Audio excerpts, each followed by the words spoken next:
We're about to go on a ghost adventure of our own. We're at one of the most haunted destinations in America, Zach Bagans' The Haunted Museum. Will we make it through the whole house? Come along with us if you dare.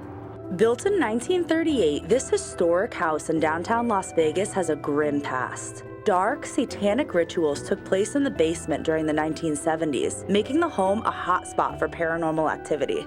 Couple that with bringing in some of the world's most haunted objects, and it's the perfect setting for a museum curated by one of the world's most famous ghost hunters. Upon stepping foot in this already spooky building, we met up with our tour guide, Virginia. That these demons were after her. Virginia took us room to room, explaining the history behind these haunted artifacts. Zach's marionette room. Is that where Dennis Hoff's body was? Yes. Those aren't real human remains. The church performed 67 counts of exorcism on this young lady. Wow. I have goosebumps in this room. Every time I come in here, doesn't feel right. This is the cauldron that he would put the insides of women in. Zach has this on the wall as kind of like a reference to what Human skin looks like. Yes. Most of the artifacts in this museum have certificates of authenticity to show that they're real, such as the actual title to Dr. Kevorkian's infamous death van, in which at least 300 assisted suicides took place. To me, this is the creepiest room in the Haunted Museum, just in the fact of how many people have passed away in that van. The museum offers a special RIP experience in which you can have access to some additional rooms and experiences, including a haunted doll room and also the coveted basement, which they believe to be the epicenter of the paranormal energy in the house. Satanic rituals happened in this basement. People were murdered in the basement of this home. I don't want an attachment. I'm not going down there. I'll happily send Guy down there, but I don't want to go down there. All jokes aside, I was really not going into that basement.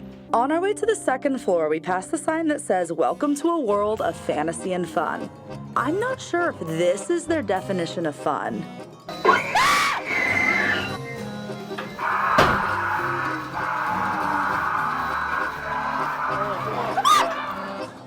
I'm stressed.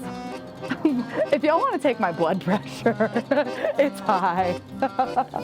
If that wasn't enough to raise my blood pressure, next up was the Dybbuk Box. Are you ready to see one of the most haunted objects in the world? Dybbuk. It's the Jewish word for demon. A Holocaust survivor believed the Dybbuk followed her from the concentration camp.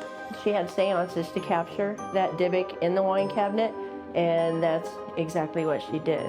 After she passed away, the box went through a couple owners' hands in which strange, tragic things happened to each of them and their families until Zach bought the box. Ever since the box was placed in the Haunted Museum, this room has been extremely active.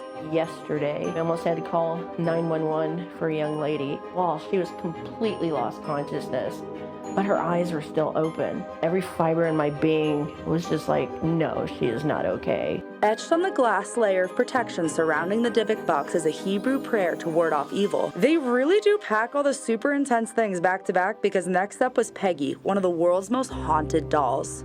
It's advised to not look into Peggy's eyes, and also it's recommended to greet and say goodbye to her. Hi, Peggy. She just called you. Well, I can't put in this video the things Peggy allegedly called me, so I don't know if it was me getting in my own head or if Peggy really did do something to me, but we had to pause filming for a couple minutes because I felt a little nauseous. There is so much more to the Haunted Museum than we're showing. It really is room after room of carefully curated exhibits that are not for the faint of heart. Zach himself places every single item in the museum in order to get everything just right. Whether you believe in the unseen or not, one thing for sure is that Zach Bagans really does know how to create an experience. As for us, we did live to tell the tale, and as far as we know, we didn't bring any demons back to City Hall with us. If you're into this kind of thing, go ahead and hit like and subscribe so you don't miss any of our content. And if you're looking for another spooky adventure, go ahead and check out this video right here. Meanwhile, we're gonna go ahead and get out of here because this place is creepy.